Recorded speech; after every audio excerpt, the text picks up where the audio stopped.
panitia ketika membicarakan tentang tema berkaitan dengan strategi memangkas Islam ini tidak sedang dalam kondisi sembarangan memilih tema. Strategi memangkas Islam ini adalah sebuah istilah.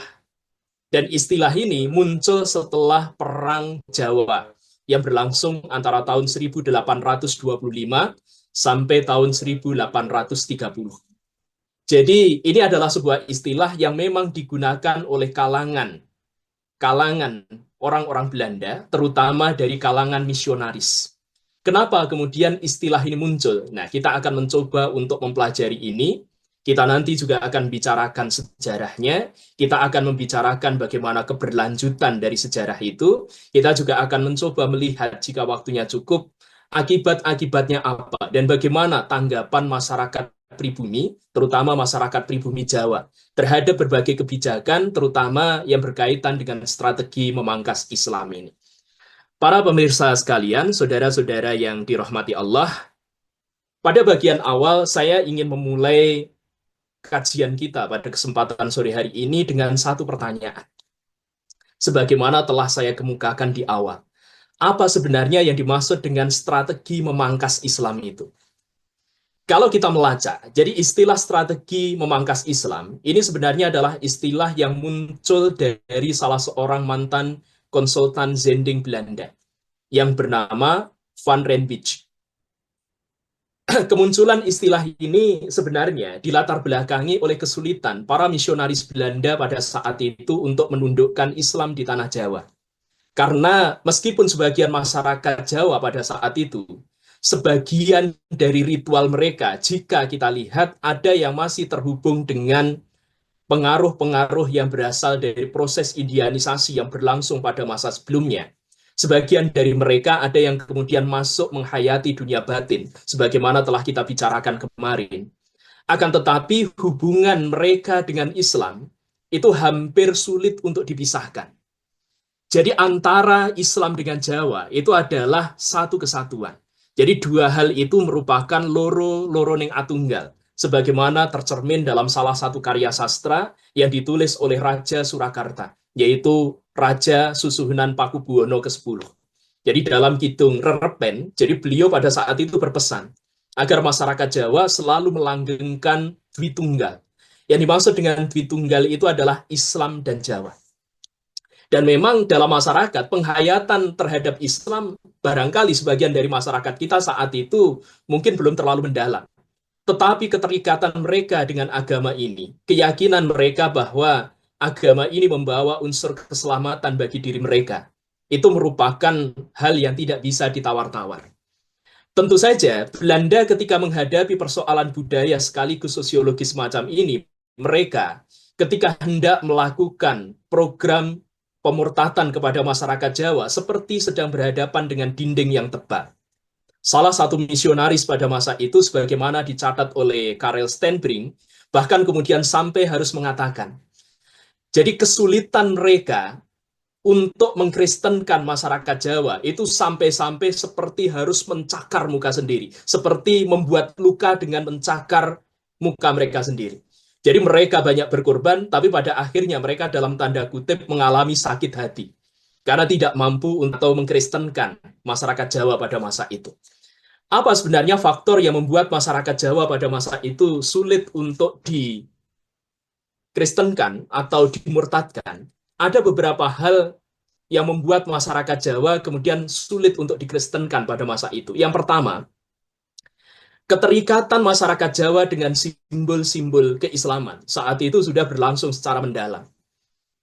Seabangan apapun masyarakat Jawa, ketika mereka berbicara tentang wali atau wali songo, maka mereka akan hormat, mereka akan tunduk, mereka akan patuh. Di mana kemudian sampai pada masa berikutnya, persoalan ini kemudian hendak didekonstruksi oleh mereka yang tidak suka akan hubungan atau relasi antara Islam dengan Jawa ini. Di antaranya kemudian muncul beberapa naskah karya sastra, sebagaimana tadi sudah disampaikan oleh Mas Andi gitu ya. Ada beberapa karya sastra anti-Islam yang kemudian muncul.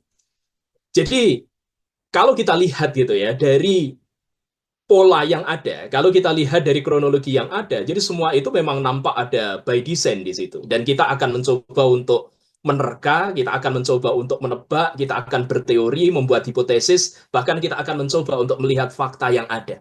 Bahwa itu semua tidak berjalan dengan sendirinya secara alamiah.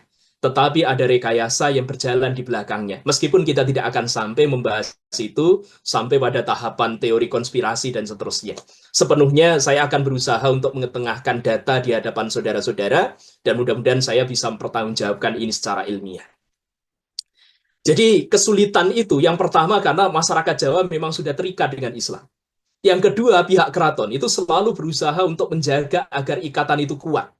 Sebrengsek apapun pihak keraton. Jadi kita nanti juga akan bicarakan kebrengsekan, sebagian dari kebrengsekan yang berasal dari para elit politis itu. Mereka tidak akan berani untuk melepaskan Islam dari sistem kerajaan. Termasuk ketika membuat aturan, maka aturan-aturan itu akan selalu disandarkan pada hukum Islam. Kemudian yang ketiga, ikatan-ikatan itu juga dibentuk dalam simbol-simbol yang berupa kata-kata. Misalnya, kalau ada masyarakat Jawa yang kemudian keluar dari Islam, maka biasanya mereka akan mengalami satu proses, termasuk diantaranya adalah isolasi. Jadi mereka diisolasi sedemikian rupa, mereka kemudian tidak diajak untuk berkomunikasi, dan biasanya mereka hanya diberikan hak-hak hidup yang utama saja, seperti air, kemudian mereka bisa mengambil beberapa barang dari sungai seperti pasir, kemudian kerikil batu dan seterusnya untuk membuat bangunan dan seterusnya. Tetapi nanti hak-hak yang berkaitan dengan komunikasi dan seterusnya itu kadangkala kemudian dihilangkan. Dan biasanya orang yang kemudian berpindah agama ini akan mendapatkan sebutan. Jadi bisa mereka kemudian disebut kemelondo. Karena memang banyak orang-orang yang kemudian berpindah agama dari kalangan masyarakat Jawa. Itu mereka karena tertarik dengan gaya hidupnya orang Jawa. Tetapi mereka pada akhirnya terjebak pada situasi. Jadi londo durung, Jawa wurung. Jadi di satu sisi dia kehilangan kejawaannya, tetapi di sisi yang lain mereka tidak diakui oleh orang Belanda. Jadi Belanda pun ketika melihat ada kalangan yang mengalami proselitisme dari kalangan pribumi, itu tidak dengan serta-merta diakui. Sehingga nanti beberapa misionaris untuk bisa menampung. Jadi orang-orang yang murtad dari kalangan orang Jawa, mereka terpaksa untuk membuat desa-desa tertentu. Di mana desa-desa itu memang sengaja diisolasi dari wilayah yang dekat dengan pemukiman Muslim. Jadi ini diantaranya. Atau mereka nanti juga mendapatkan julukan. Jadi ki wong keluen. Jadi wong keluen atau orang yang kelaparan saat itu adalah orang yang identik dengan orang yang pindah agama atau murtad dari Islam. Kenapa mereka disebut sebagai orang kelaparan? Karena biasanya orang yang murtad pada masa itu tidak mampu menahan diri dari kebutuhan yang terus membumbung, mereka kemudian dalam tanda kutip melacurkan diri keluar dari identitasnya sebagai orang Jawa. Di mana identitas sebagai orang Jawa saat itu adalah Islam. Jadi di masa itu ketika kita bicara tentang salah satu konsep Jawa, wong Jawa ilang Jawa nih, itu yang dimaksud adalah orang Jawa yang kehilangan Islamnya. Meskipun makna itu kalau kita lihat pada masa kini itu sudah berubah. Bahkan tidak jarang gitu ya, wong Jawa ilang Jawa ini justru ditujukan kepada Muslim. Kenapa? Karena Muslim itu hari ini mereka distigma sebagai orang yang membawa kebudayaan Arab. Islam dianggap sebagai kebudayaan Arab dan seterusnya.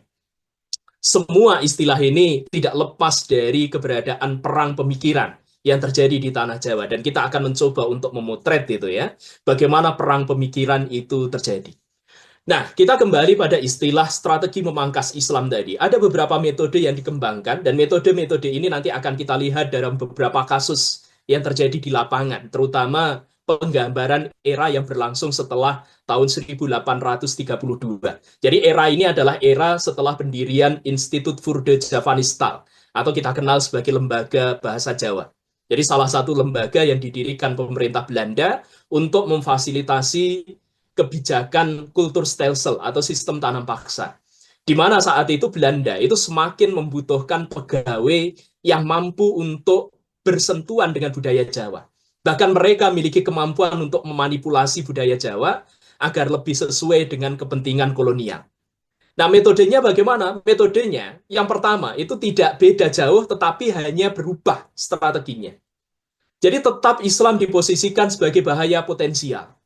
Bagaimanapun Belanda sangat traumatis dengan Perang Diponegoro yang berlangsung selama 5 tahun, dari tahun 1825 sampai tahun 1830, tetapi mampu mengobrak-abrik hampir seluruh Pulau Jawa, kemudian mengosongkan perbendaharaan yang dimiliki oleh Belanda pada masa itu. Karena itu maka Islam itu dianggap sebagai bahaya laten. Sehingga kekuatan Islam itu harus direduksi. Dalam kajian sebelumnya, saya pernah mengupas itu ya, salah satu kebijakan yang ditelurkan oleh Snow Guru-Grons ketika dia membahas, jadi ketika dia memberikan nasihat kepada Belanda pada saat itu, bahwa Islam itu dibagi menjadi 3. Jadi ada Islam politik, kemudian ada Islam ritual, kemudian yang terakhir ada Islam budaya.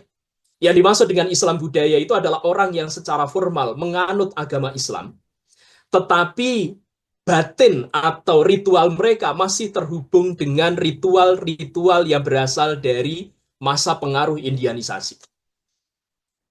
Mereka ini yang kemudian ditempatkan di daerah-daerah terisolasi dengan harapan mereka nanti tidak akan didatangi oleh para penyiar-penyiar agama Islam, para dai-dai muslim. Dan harapannya sebenarnya saat itu mereka berkehendak, jadi Belanda itu berkehendak nanti akan memunculkan musuh bagi kalangan muslim yang berasal dari pribumi. Jadi nanti pribumi itu akan dibuat berhadap-hadapan. Jadi mereka berkonflik sendiri, sehingga Belanda nanti kedudukannya akan lebih stabil. Jadi kebijakan semacam ini saat itu sudah mulai dilaksanakan. Jadi Islam harus direduksi kekuatannya. Tetapi tidak boleh diserang secara langsung.